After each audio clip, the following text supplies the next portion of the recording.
Allez, on est parti, mon cher Feno. Ah. Pour ce match, C'est bon, c'est débranché. To The Drop face aux Mad Centaurs. Mad Centaurs contre les To The Drop. Villa, la Toscane, ses vignes, ses sapins. Feno, est-ce que c'est ta map préférée? Exactement. Non. Quelle est ta map préférée? J'en ai pas vraiment, à vrai dire, hein, quand même. Non, j'ai pas vraiment de map préférée. On a déjà des bans alors que c'est pas du tout les bans qui sont en cours. Maverick, côté To The Drop. Oui, Maverick, on va voir côté Mad Centaurs. Maverick qui est un ban qu'on voit de plus en plus hein, sur Villa. Des équipes qui commencent en défense. Est-ce qu'on va bannir Capitao? Ok. Ouh, IQ. Bah ouais, why not hein. En vrai. Ouais. Le pulse de Falco 100%. Est-ce qu'on va bannir bah, le non, pulse? il l'aurait. Bah, peut-être, ou la Valky, parce qu'ils ont beaucoup joué avec Valky la semaine dernière. Intéressant. Mira. Ah, Mira. Ban classique. Est-ce qu'on va finir avec un Echo ou un Maestro, le très classique, là, une nouvelle fois. En tout cas, Evil, analyste des To The Drop, nous a promis du spectacle. Et des trucs drôles. Donc, on attend de voir Evil. On attend de voir. Echo. On est sur du classique, effectivement. Donc, nous partons sur Villa. Les To The Drop à la défense. Si jamais on part en overtime, ils seront en attaque. On vous le rappelle. Et voilà. Vous avez toutes les infos. On va pouvoir, je pense qu'on va avoir des setups mis en place comme la semaine dernière. Voilà, on va rester sur des choses qui ont fonctionné. On va continuer à travailler côté de To The Drop pour les échéances à venir. Donc on va regarder, ouais, puis on va pas montrer plus de strats qu'il n'en faut. Si ça fonctionne, on continue de les utiliser. On va pas tout montrer, c'est normal. Au fait qu'on va avoir ce fameux Six-Peak Frost. Six-Peak Sledge à la place de Yana, puisqu'effectivement elle n'est pas admise en compétition pour le moment. Alpha doit localiser. Et c'est parti. Ouais, non, c'était déjà la phase du Six-Peak. Pas attentif. Donc on a Falco sur Castle. Ce n'est pas plus, mais ça reste l'UMP. Effectivement, c'est une des deux UMP de la défense avec le pulse. C'est ça. Donc là, je pense qu'on va avoir une défense du placard avec Aurel. Oh, intéressant, il me semble pas qu'on avait cette rotation la semaine dernière. Si, on avait la rotation, c'était une Frost on qui avait jouait la dans le rotation. corner. Oui, mais la rotation dans le triple mur. Non, l'autre. Sur BP. Ah, sur BP? Non, il me semble pas. Ok, intéressant. La semaine dernière. Allez, c'est parti. Donc, insertion de la part des Mad Centaurs qui sont donc à l'attaque, qui vont bien devoir faire face au superbe setup proposé déjà la semaine dernière par les To The Drop. Avec un Aurel qui va être extrêmement difficile à déloger dans son placard. Galichi déjà au contact de la fenêtre. On replace. Très rapidement. Ouais, très rapidement. Une flash, deux flashs avalés. On est en shotgun hein, pour Aurel. Ouais, on a un deuxième DS qui protège aussi le bouclier de l'autre côté. Côté Master. Mais on a perdu celui à côté de la fenêtre. On a le Thatcher qui est positionné. Où est le Sledge? Peut-être pour une nade. On a toujours ce jeu de la verticalité avec Daryl, avec White Shark. Et là, on va contrairement attaquer. à la semaine dernière, on attaque de l'autre côté. Exactement. C'est très bien joué. Là, on voit le setup placard. On décide d'aussi attaquer de l'autre côté pour faire bouger les choses. Je pense qu'on est au courant qu'il y a de la verticalité jouée, donc peut-être moins de monde sur BP. Voilà, on voit tout de suite Daryl se replacer, s'adapter. La défense. Est-ce que White Shark est au shotgun comme la semaine dernière? Non. Non. Ah. Et non. à l'aveugle. Ouais, on a essayé de jouer avec le son. Ça n'a pas fonctionné malheureusement pour To The Drop. Ouais, 4 sur Et bon on site. voit, Ouais, on voit que ça s'approche, mais ça prend pas de grosses zones. Et ouais, Shark pour faire tomber Alex. Ouais, on n'a pas contrôlé son agression des escaliers. Ah, il l'entend. Il l'entend clairement, White Shark, juste devant lui. Mais... What? What? Falco qui vient à son aide. Ouais, Falco qui vient à son aide, derrière c'est Mivek qui vient terminer White Shark, mais pas compris le son pour White Shark. J'imagine, et le one tap pistol pour Aurel. Derrière c'est Prime qui vient terminer Galici, Tanto Bello se retrouve tout seul, le pré-shot au contact, et on est récupéré par Falco. Superbe round de la part des To The Drop.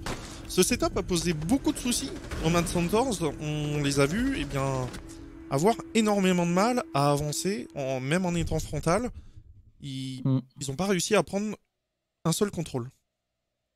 Exactement, ils ont voulu s'insérer à l'opposé face au setup de To The Drop, mais le problème c'est qu'il n'y avait quand même pas de pression sur la Master, parce qu'au final on n'a pas réussi à contrôler ce placard, on était bloqué, donc To The Drop n'a pu s'occuper que du côté opposé. On a vu, je pense, Prime replacer son shield pour le mettre face au top Red Stairs, au top face au SAS du BP. Voilà, très bonne adaptation de la part de To The Drop. On n'a pas réussi à bien contrôler White Shark, qui a fait un bon retour, pris le premier kill. Il y avait de l'idée dans ce qu'a proposé Mad Centers, mais il fallait contrôler cette Master, il fallait contrôler ce placard, et malheureusement on aurait bien eu besoin de Denay de Sledge pour déloger le placard, mais il était à l'insertion à l'opposé. Ouais, on a eu une superbe revenge aussi depuis l'astronomie sur le kill pris sur White Shark. Enfin, sur la DBNO qui a été enclenchée sur White Shark, puis le kill derrière. Et on est parti donc sur un deuxième round, les To The Drop toujours à la défense. On prend le deuxième bomb site du top. Feno, en tant que coach qui a déjà travaillé sur Villa, que penses-tu toi de ce bomb site qui est librairie et salle à manger, qui est le bomb site le moins joué en compétition? Oui, c'est le plus difficile à défendre. Parce que voilà, c'est une grande zone à couvrir. Donc ça reste compliqué. On essaye beaucoup de setup avec des castles, des setups au top, des setups avec une défense horizontale. Voilà, c'est le moins pris parce que voilà, c'est le plus difficile à défendre, parce c'est un grand BP, plusieurs côtés à regarder, plusieurs côtés où on peut subir une pression. Donc on préfère prendre les trois autres. Allez, 2 minutes 18, on est à l'insertion depuis la Master pour Tanto Bello et Galici. Ils sont dronés par Alex. Aurel est en bas de l'escalier astronomie et le premier point de pression devrait être posé sur White Shark qui lui est déjà en train de détruire quelques drones, et juste à côté... Oh, White Shark sur Mivek, la tête qui passe entre les balles. Tanto a fait tomber Aurel et on est en situation de 4 contre 4. On a fait tomber une Sophia, un bon pic tout de même de la part du capitaine français. 1 minute de jeu, ouais, et on s'avance depuis l'astronomie maintenant. Aurel a voulu se montrer agressif en esca astro, mais il a bien été contrôlé. Donc, on contrôle la rotation là de White Shark avec ce rappel 90. Il était coincé, hein, il pouvait pas faire grand chose. Les Mad Centers qui prennent l'avantage numérique malgré un Thatcher très low HP. Ouais, et on s'avance toujours. Autant Alex qui fait tomber Daryl, situation de 2 contre 4 maintenant pour Falco et Prime. Falco qui va détruire derrière lui l'Airjab, et du coup on est en train d'essayer de contrôler son retour. Clairement on est en train de vérifier où est-ce qu'on peut contrôler son retour. On a un joueur dans le trophée, et on a un joueur revenu en astronomie. L'Airjab qui part. Oh, Mais c'est cadeau, Falco. Attention, il y a un joueur juste à sa droite. Il y a un joueur juste à sa droite. On va malheureusement pas y arriver. Le coup de super shorty qui ne partira pas sur la Hibana. Et Prime se retrouve en 1 contre 3. Il fait tomber Galici. Et donc, cette Hibana, le drone qui était derrière lui, l'a spoté. Il est maintenant pris entre deux feux. On sait qu'il est derrière cette porte. Et c'est Tantobello qui viendra terminer par derrière sur Prime. Les Mad Centaurs recollent. Après un bon pic de la part de White Shark. On s'est pas forcément écroulé, mais on n'a pas su résister à la pression, notamment sur le 90 où on a fait quelques erreurs. Ouais, c'est ça, le Mad Centaurs qui ont bien joué, qui ont exercé une pression, qui ont voulu vraiment entourer la défense adverse, ne pas laisser White Shark revenir, contrôler cette short parce que voilà, il pushait du côté master, du côté statut trophée, et du coup ils savaient qu'ils allaient pousser les défenseurs vers ce 90, vers ce couloir short, et qu'il fallait prendre la rotation des défenseurs parce qu'ils allaient reculer. Ça a été très bien fait. White Shark ne pouvait pas faire grand chose. Il a pris un très beau kill, mais après c'était compliqué pour lui. Ensuite, on a bien déroulé. Je pense que voilà, on a essayé de compenser du côté de To The Drop cette perte de White Shark, peut-être avec des pics un peu plus agressifs, et Mad Centaurs a été assez solide. On a failli se faire peur avec le retour de Falco en escastro, et parce que je trouve qu'on a été naïf de penser qu'il était toujours escastro de la part de la Nomade, de replacer un jab. Non, bien sûr qu'il était passé, qu'il s'était repositionné, qu'il avait avancé. Donc heureusement la Hibana a su gagner son duel, sinon ça aurait pu tourner en la faveur des To The Drop. Qu'est-ce qu'on peut changer, mon cher Feno, sur ce troisième round? Est-ce que le pic trop agressif que tu notais d'Aurel en early round sera bien différent? On l'a vu jouer en bas de l'escalier Astronomie et se faire ouvrir assez rapidement dans le round. Est-ce que ça peut être un des potentiels, ou c'est vraiment l'insertion que les Mad Centaurs ont été bien meilleurs? Oui, je pense qu'il a voulu profiter, ça c'est très situationnel, il a voulu profiter de l'avantage numérique pour surprendre, et voilà, il s'est fait, il a un peu, je pense, tenté un pari, donc je pense qu'il va peut-être jouer un peu plus safe. On va voir le contrôle de zone qui semble un peu plus étendu de la part de To The Drop pour éviter une insertion rapide. Ouais, ils ont pas fait à peu près dans la même position. On est à peu près sur le même setup. Aurel s'est fait des trous à la fenêtre salle de bain, on va voir s'il va... Ouh, c'était pas loin. Ouais, c'était pas loin. Là, faut que White Shark fasse perdre le maximum de temps possible et qu'il recule via l'aviation à la short. Et Mivek au sol. Mivek au sol. Oui. Est-ce qu'on va ressortir pour aller le terminer? On va tout à fait aller le terminer. Et derrière, on va mettre quelques petites balles sur Cater Blizzard. Il fait du bien cet early pick de la part de Prime. Parler d'adaptation, là Prime a tué la personne qui protégeait le rappel. Donc forcément on n'est plus à l'aise pour prendre le rappel 90. Donc ça va devenir compliqué à jouer pour le sledge. Donc on va peut-être pouvoir capitaliser sur un placement dans la short. Et empêcher les Mad Centaurs de trop s'avancer. On voit Daryl qui est revenu sur bomb site. Daryl, il est où là? Il est en dessous? Non, il est bien dans les sas. Dans le sas. C'est lui qui a récupéré le castle qui tout à l'heure était joué par Falco. Falco est passé sur le smoke. Le drone récupéré par Daryl. Et là on va pas faire cette erreur au niveau du 90. Attention au contact à gauche, attention au contact à gauche. Et on joue avec le feu. Et Tantobello qui vient récupérer le kill sur White Shark. Ça va forcer le joueur qui était dans le coin, qui était donc Daryl, à reculer. Et là, 1 minute de la fin, on est quand même en situation d'égalité numérique. On fait perdre pas mal de temps. Les petites gumines qui détonnent dans les pieds des Mad Centaurs. On a perdu toutes les grenades maintenant du côté du sledge. On perd pas mal de stuff tout de même dans l'affaire côté attaquant.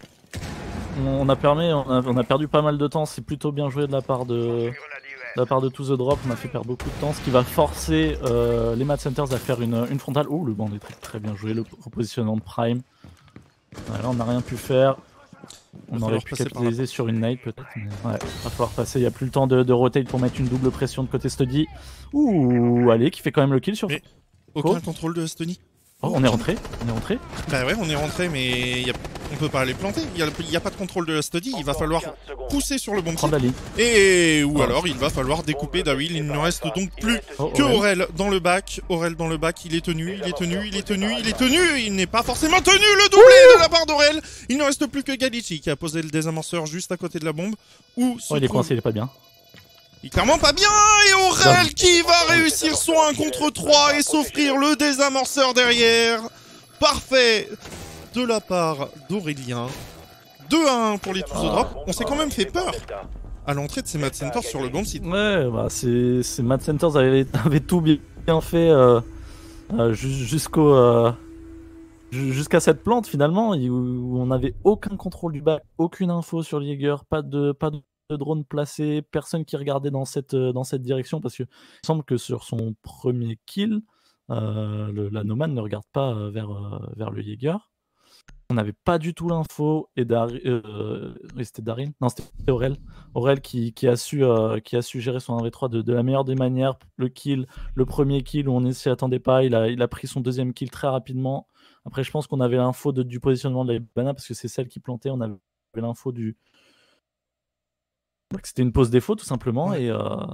Et Aurel a su très bien capitaliser sur ça, très bien joué de la part d'Aurel, mais là c'est une grosse erreur des Manhunters qui avaient su, voilà, l'élément déclencheur c'est le kill sur le smoke, voilà, la Nomade qui a été très agressive sur site, sur Falco qui est rentré directement.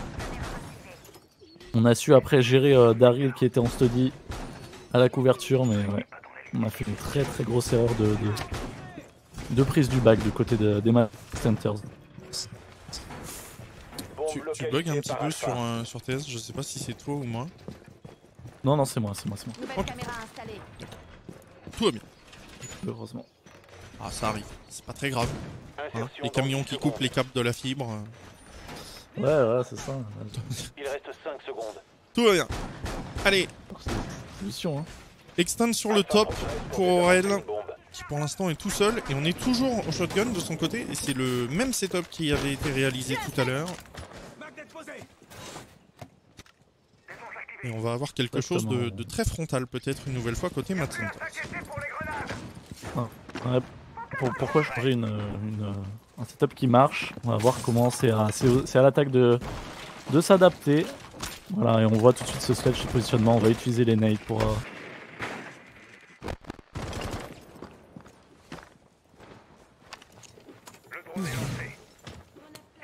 Pas sûr que ce soit le meilleur positionnement. Oh là là, l'erreur. Les assaillants ont lâché le désamorceur. L'erreur, on n'a pas deny tous les ADS. Et encore une fois, une deuxième fois, oh là là, on peut pas se permettre des erreurs comme ça. Il faut se coordonner, il faut s'attendre, il faut communiquer. Et en plus de là, ça, il y a le mec qui pour Aurel, bien sûr. Au sol, un des joueurs est au sol, mais ça y est, on a pris le contrôle de ce dressing. C'est Galici qui vient terminer sur Aurel. Et derrière, la superbe revenge de la part de Falco qui a repris la position. C'est parfait, le désamorceur est en plus à l'intérieur, mais on est dans une position où on est récupéré par la fenêtre. Alex qui vient terminer sur Falco. Et ça sème tout de même le doute dans les têtes des attaquants.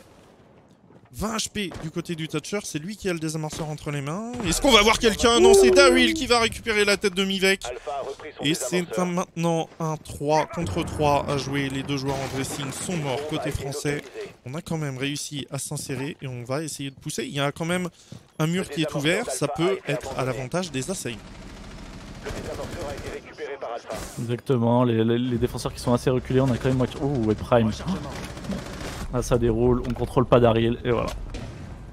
On n'a pas du tout contrôlé cette salle de bain. Daryl qui a pu push comme il le voulait et prendre ses 2 kills.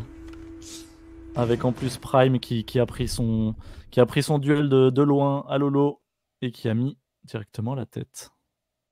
C'est... Il y a de la naïveté dans cette attaque des Mad Centers. Ouais. Oh, ça partait très mal. Hein. Perdre 2 nades sur les ADS qu'on n'a pas encore deny, qu'on est en train de deny, mais le sledge qui est pas... n'est pas patient tout simplement. Ou voilà, oui. Non, je sais pas, tu bugs à moitié quand tu parles des fois. Il y a des bouts de tes phrases qui s'envolent. Toi, yes. Bah yes. 3-1, c'est... Même, tu le disais, ce move avec ces 2 grenades, mais il y a aussi le move de... Bah, il y a un joueur qui est down, du coup on rentre, Alpha doit on tient localiser aucune et autre fenêtre, désarmer du le coup on a un plus Falco souvent qui revient et qui découpe à l'insertion, on perd le désamorceur à l'intérieur. Ça aurait pu leur coûter bien plus cher que ça, bien plus rapidement. C'est clair. On était les 4 en frontal, limite à la même fenêtre. On n'a pas contrôlé ce Falco. Allez, 5ème round, les Tous au Drop qui ont remporté 3 défenses. Maintenant, du bonus à aller chercher avant d'entamer en attaque. Et une nouvelle fois, ce setup, il va être proposé pour une défense qui est juste en dessous. Même manière. Bah, falloir au final, mieux gérer est-ce le que stuff, ouais, voilà. Et est-ce que c'est de la part de Tous the Trop, est-ce que ce serait dans les détails, c'est pas vraiment le même setup, mais Oui, dans tout à fait. il y a une défense en dessous aussi sur cette défense trophée. Donc on utilise à peu près les mêmes bases, la même structure. Ouais, on a failli avoir un Pas T4. continuer de tirer là. Enfin, Allez, cette on va, fois-ci on a aller... 3 EDS. on va aller droner une nouvelle fois. On connaît la position d'Aurel.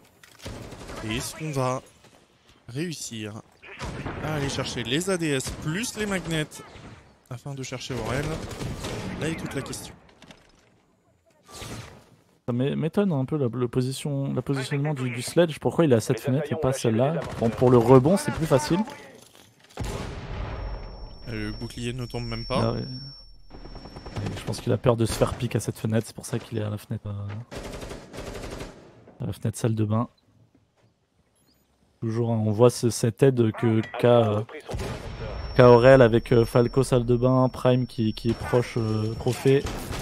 Mais bon, ça c'est naïf. et Tanto Bello qui fait tomber Prime, mais derrière la bonne revenge de la part de Falco, on a réussi à faire tomber le bouclier. Et on va ouvrir sur la Ibana, mais de l'autre côté. Ça, c'est intelligent, c'est intéressant, mais ça va être deny par en dessous, par Dawil. Il n'y aura que 2 petites ouvertures. Ouh, ouais, mais là il est un peu bloqué du coup. Aurel, on sait à peu près son positionnement, on peut peut-être le push. Mais si on saute aux fenêtres, voilà, on a un White Shark. Ils tiennent les lignes. Et Ça voilà, va être White Shark compliqué, qui voilà, va c'est trop découper. facile. Ouais, c'est trop facile, effectivement, pour les Français. Du coup, on réoriente, on est de l'autre côté pour Mivek. Falco l'a entendu, Falco le sait, Falco ne va pas pique. Caterbizarre au sol, sous les balles d'Aurel. 1v4 maintenant pour le H main de cette équipe. Les Mad Centaurs. Que faire? On a l'info. Un C4 qui part malheureusement dans le vide.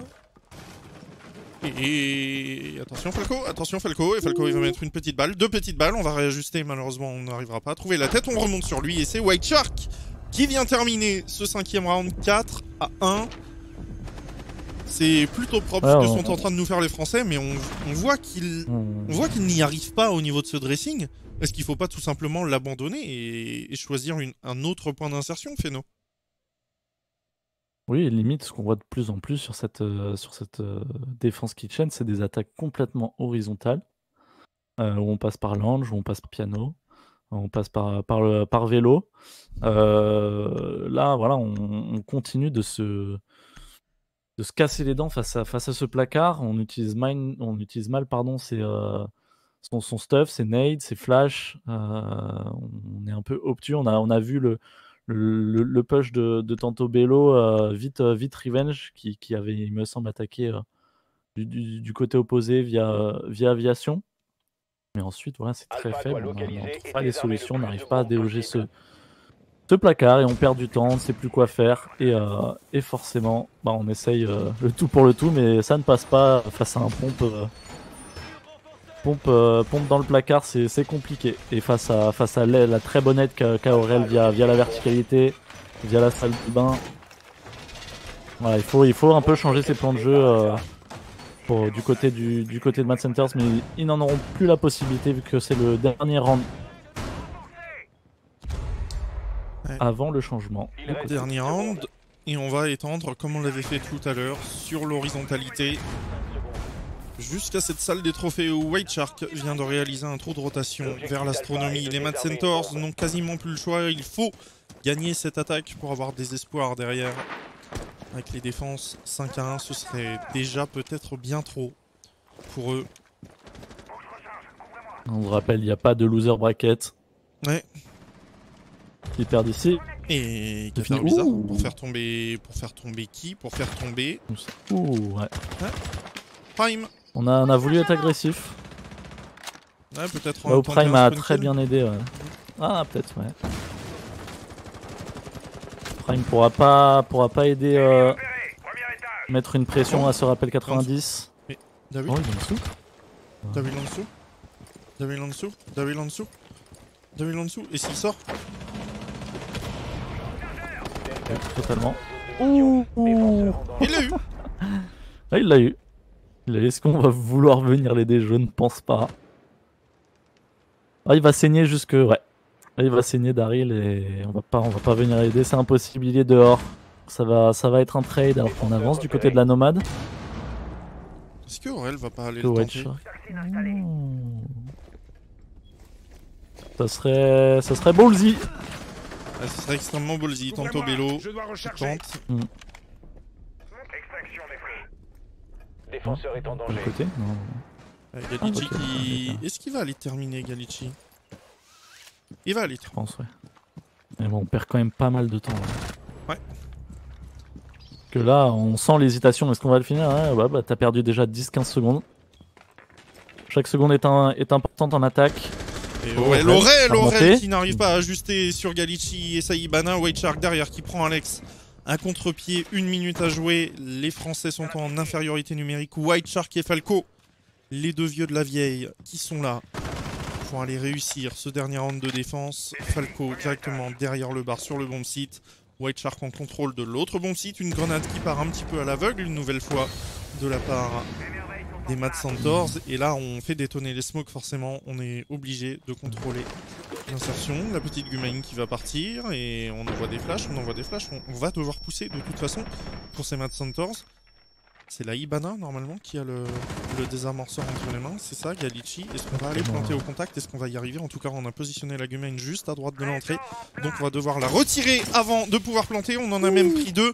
White Shark sait maintenant que ça se trouve derrière la porte. Et là, la cover va devoir être parfaite. Et elle est parfaite de la part de Mivek. Mais derrière, Falco fait tomber Tantobello. On n'a plus de smoke entre les mains. Il va Faut le falloir faire. réussir à aller mettre ce coup de shotgun. On va le mettre sur un, mais pas sur l'autre. Et oui, Mivek était toujours en vie. Il a pris un semi-coup de shotgun, mais pas Ouais. complet. 4-2, l'espoir est toujours présent pour les Mad Centaurs. Exactement. Pourtant, c'était très bien joué de la part de Falco. Faire un peu peur au Sledge. Le premier coup de shotgun pour pouvoir décaler la Ibana. Ensuite, le Sledge qui a été plutôt rapide sur le Revenge. N'a pas laissé le temps à Falco de réajuster. Et là, on se dit, c'est dommage d'avoir perdu Prime dès le début du round. Ouais, c'est dommage d'avoir perdu Daryl aussi qui n'a pas réussi à capitaliser sur sa sortie. Alors certes, il met la Zofia out, mais il tombe. Et tomber à ce moment-là, ça fait aussi extrêmement mal puisqu'on laisse ses mates finalement toujours dans cette infériorité numérique. Oui, en plus assez tôt. Alors oui, on a perdu du temps Delta, à se demander empêchez si Alpha on de allait le désarmer finir vos ou pas, bombes. mais c'est toujours un 3v4 à 1-20 de la fin du round. Ensuite un 2v4, même si White Shark après a pris un revenge assez rapide comme d'habitude, j'ai envie de dire, avec To The Drop. Et on a bien géré l'utilisation du stuff, l'utilisation du temps pour deny les Gumain, pour aller planter, pour deny les grenades à gaz. Et ensuite, c'était une histoire de cover avec un White Shark qui était, il me semble, à 15 HP. C'était quand même assez compliqué pour To The Drop.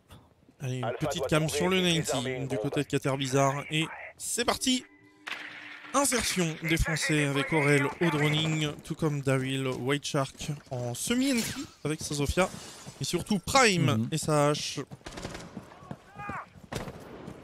Du coup, c'est du poste pour poste entre Falco et Aizen. On remarquera que Falco a l'holographique sur l'arme de termite. Falco au droning. Est-ce qu'on a du joueur sur la verticalité? Absolument personne pour empêcher l'insertion de Prime. Une bombe a été localisée. On essaye de jouer sur les insertions rapides, ne pas être prévisible sur ces insertions pour pouvoir surprendre en mid-round. Et là, on va carrément travailler la verticalité. Et Witcher qui va pas que travailler la verticalité. Cater bizarre qui vient de tomber. Ouais, moi aussi je me demande. Véranda, hein, je pense. Ensuite. On a une personne disparue. Les assaillants ont lâché le désamorceur. Elle est bien là. Ah ouais, très bien joué de la paille de Warchak. On sait qu'il aime bien jouer cette véranda. Et mais quand même grossière erreur de la Valkyrie. Hein. On ne se montre pas à cette 33 ici. Le Prime qui enchaîne. Mais attention, Avec White le Shark kill qui a... sur aller.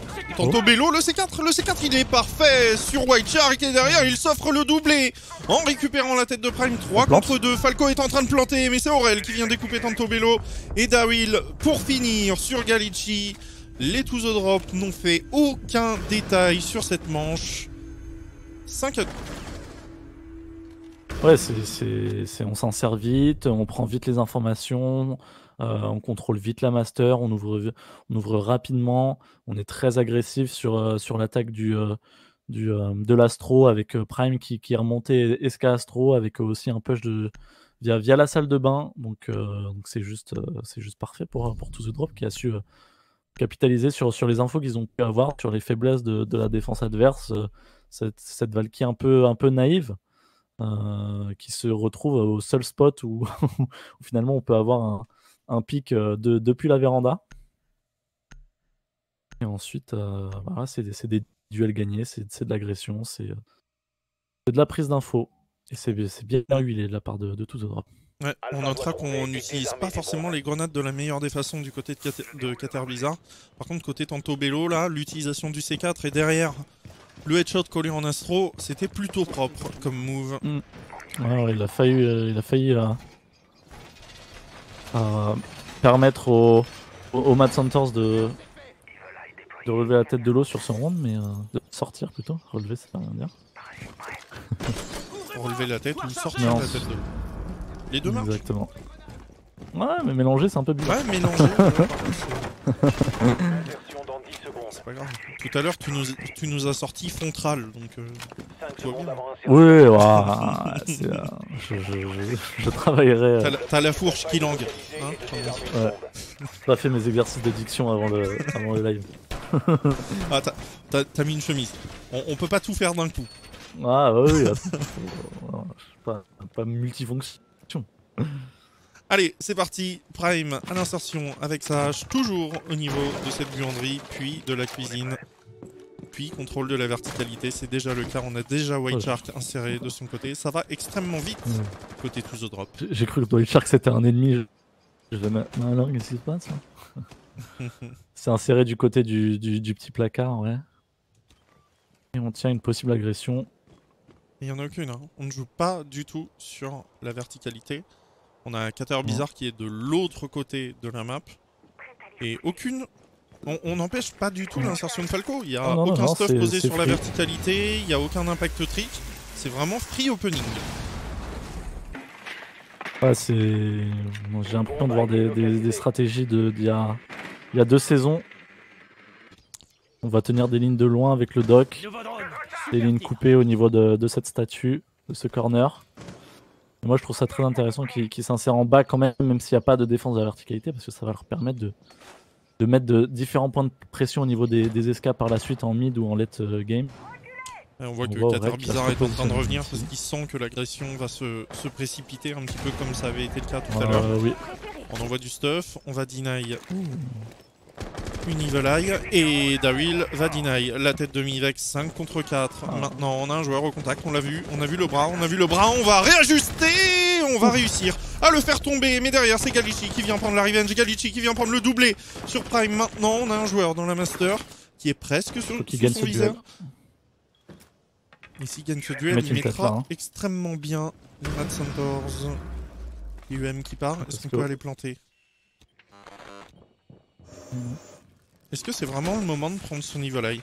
Non, il fallait garder la ligne, parce que là, et voilà. Daryl l'a repris, ouh. Il faut couvrir. On a planté. On a l'info, qui est Salvin. Ouais. Et 6-2. Dawil Ah, pour le c'est- triplé de fin. Mais oui, t'as 2 joueurs qui sont morts, Feno. 2 joueurs sont morts dans ton équipe. Ils peuvent tenir les cams. Tu sais qu'il y a un des 2 Evil Eye qui a été perdu, qui est peut-être le plus important, puisque c'est celui qui était sur la statue. Est-ce que selon toi, on n'a pas fait preuve de...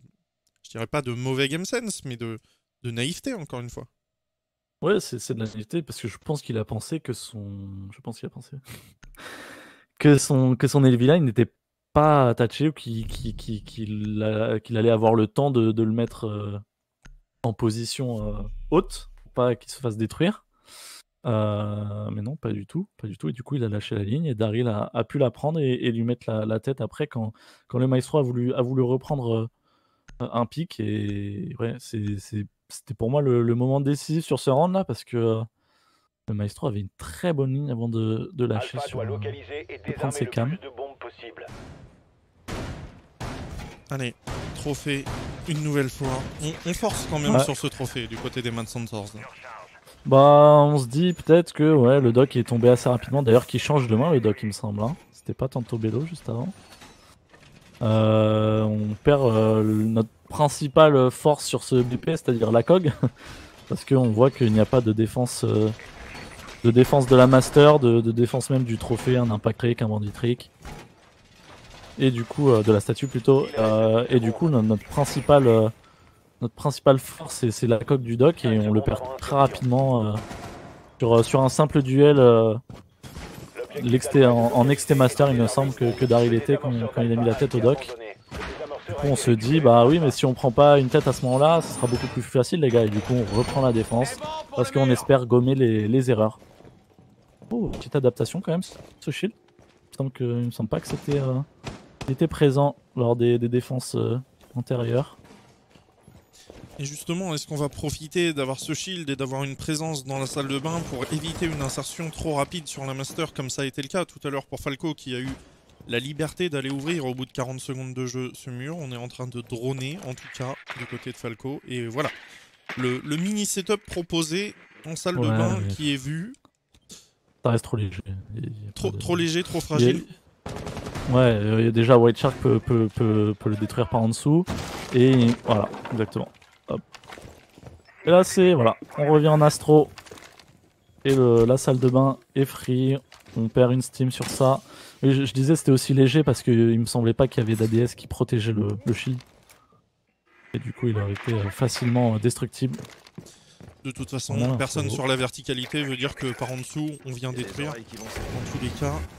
Et on ne reprend pas la position du côté de Mivek, en tout cas pour le moment. On va y revenir. On va y revenir, mais on a l'info de côté de To The Drop avec ce drone. On ne veut pas le détruire ce drone, on pense qu'on va push et on repart sur Astro. Mais à un moment donné, un des joueurs de To The Drop va prendre ce rappel 90 et là aussi il va être mis en difficulté. Pour l'instant, non. Est-ce que ça va être le plan de jeu? Ah si, Aurel va y aller là. Ouais. C'est le moment. C'est sa fenêtre à Aurel, et attention à ne pas être récupéré par Mivek. En tout cas, on est en situation de 5 contre 4. Dawil vient de tomber. C'est le Thatcher qui s'est fait sortir. Et là, non, pour l'instant rien. Les assaillants ont localisé une bombe. On va avoir le bon timing, mais non, on va finalement pas avoir le bon timing. Mivek récupéré par White Shark. 50 secondes à jouer, les Français sont en train tranquillement de se mettre en place derrière un White Shark qui est absolument monstrueux sur sa Zofia. Falco ça découpe, là, pour récupérer Tanto Bello, Caterbizarre et Alex sont les 2 derniers joueurs. Alex qui va découper Prime, mais derrière la superbe revenge de la part de Falco. Caterbizarre en train de remonter sur l'escalier astronomie, 30 secondes à jouer. Le désamorceur entre les mains de Falco en train d'être planté. 4 secondes, 2 secondes. White Shark pour le triplé et c'est un GG. Les To The Drop avance vers les 64e de finale. Ouais, trop facile pour une équipe comme To The Drop, trop d'erreurs, trop de naïveté de la part des Mad Hunters. On a profité de tout ça, on perd pas trop d'énergie pour les tours suivants, c'est pour les coéquipiers de White Shark. Ouais, c'est 2, ce qui veut aussi dire qu'ils ne prennent pas... Ouais, ce tableau. 10 kills pour Falco, 10 kills pour Dawil, 10 kills pour White Shark. On n'aura pas le score de Prime, mais ça oh. fait bien 7-2 pour les Français qu'on va donc retrouver au tour suivant. Oula, la musique est très forte. Veuillez m'en excuser. Ah.